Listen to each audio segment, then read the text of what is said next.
Hey, what's up? Good morning.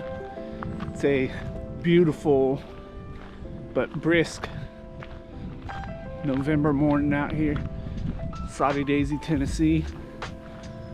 Just going for a quick walk out on, this is one of my favorite trails. It's just beautiful. It's gorgeous. Great place to run. Right now we got peak fall colors. Awesome. Hey, wanted to do a quick video. One, just say thank you for all the positive feedback that I've been getting on the podcast. Just recorded another one this week with Kevin Bone, so be on the lookout for that. I should be coming out here after I get the editing and everything put together. It takes a lot of work to put all that together, but I'm really enjoying the process. Also been hearing like, hey, we want to hear some of your story, and so that's what I intend to do. At some point I'll put it formally together and put it out there, but I'm also gonna be firing up another series here and just bring you along my journey.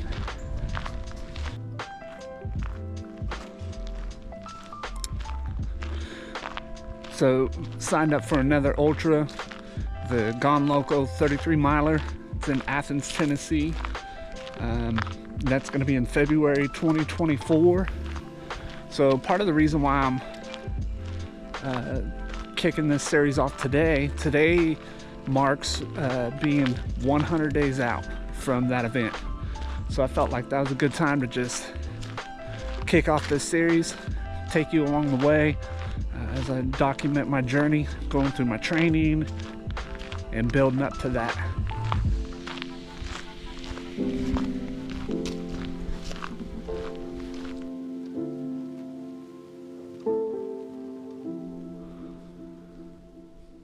Man, look how beautiful this is. So a little bit of background, you know, I'd shared with you that I underwent 2 stem cell transfers, and so after that, and I spent quite a bit of time in the hospital during that time, and after that it was really a rebuilding process. You know, just loss of muscle, endurance, exercise, all that. So a lot of last year was just building back strength and endurance. But along the way I did fire up on running again. I was able to complete a 10-mile trail run, stump jump here in Chattanooga, and then eventually signed up for my first ultra. That was a 50K Cloudland Canyon. Shout out to Run Bum. They put on a great event. Sean and all the directors over there. That was my first ultra, and honestly it was sloppy. It was kind of a bucket list thing, and I just wanted to make sure to get it done. And so you know, kind of underprepared, but then overtrained as well, so too quick. Really didn't have a great build into it, or proper kind of build into it, and then especially towards the end I was throwing on a lot of miles and the intensity with a lot of vert, and like I said, kind of just overtrained. Had a slight injury right before and almost didn't do it. About the week before I nearly pulled out, but took it easy, kind of that taper week or 2 there, and just figured let's get through it. And you know, so I did.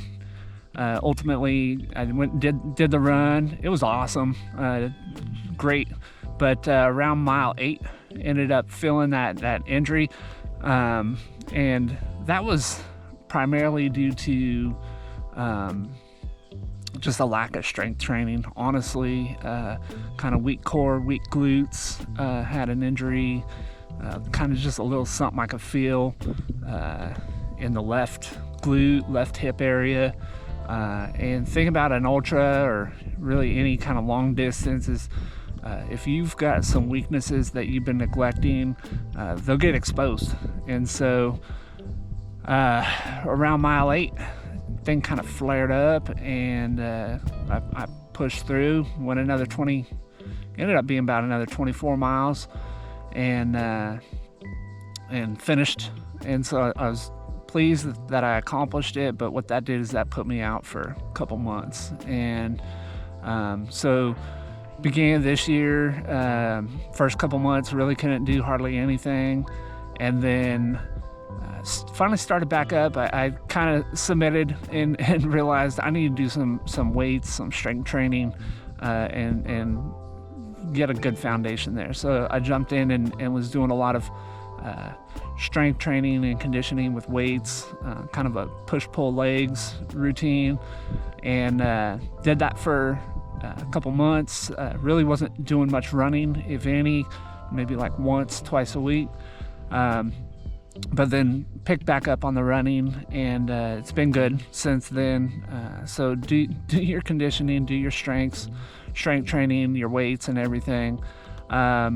But as far as part of the rebuilding process, a couple months back in August, again, just wanted to build a solid foundation. So I really for the first time started doing my Zone 2 base building.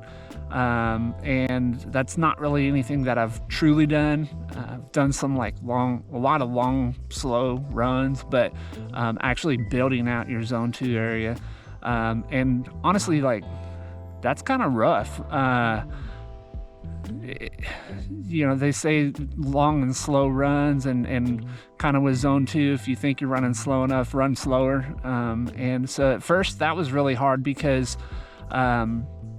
my Zone 2, to hit my numbers, I was being on the treadmill, I was at 4.5 miles an hour. I was basically walking, and there were times where I was just fast walking, but I stuck with it. So anywhere from 45 minutes to an hour and a half, not every morning, but most mornings, 5 days a week, then 6 days a week. And so building up a solid base. Last month, I clicked over 150 miles, and so hitting about 40 miles a week. And I'm saying that all of that building into this training block, this 16-week now training block, I'm starting to see improvement with the Zone 2. It's just, I know that I can't solely do long, slow runs as a form of proper training. So need to integrate and be a little more intentional with what your training plan looks like.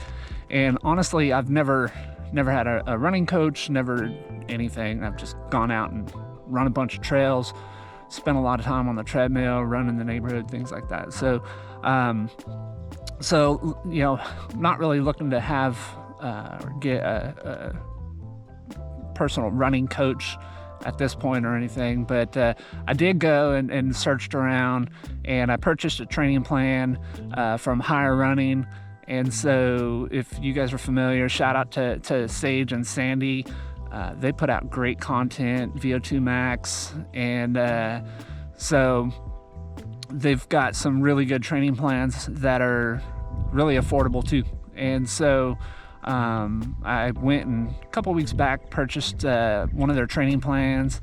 Never had a plan before, and so that's been real informative, and I just love the intentionality of having the workouts, different workouts, and the timing on them, and stressing rest days, and they provide a lot of information on how to navigate the next training block, the next 16 weeks or so. So right now, like I said, I'm about 2 weeks in, but as I mentioned, I've been building for several months now. So base building up those miles, doing the weights and strength and conditioning even before that. So even though this training block is kind of at the early stages, this is months in the making. So with the first ultra, the goal was just to survive, and I did, but it wasn't pretty. So this time around, goal's not just to finish, but to finish strong. Definitely intend for a PR, because I'm just basing that and comparing it to the only other one that I've run.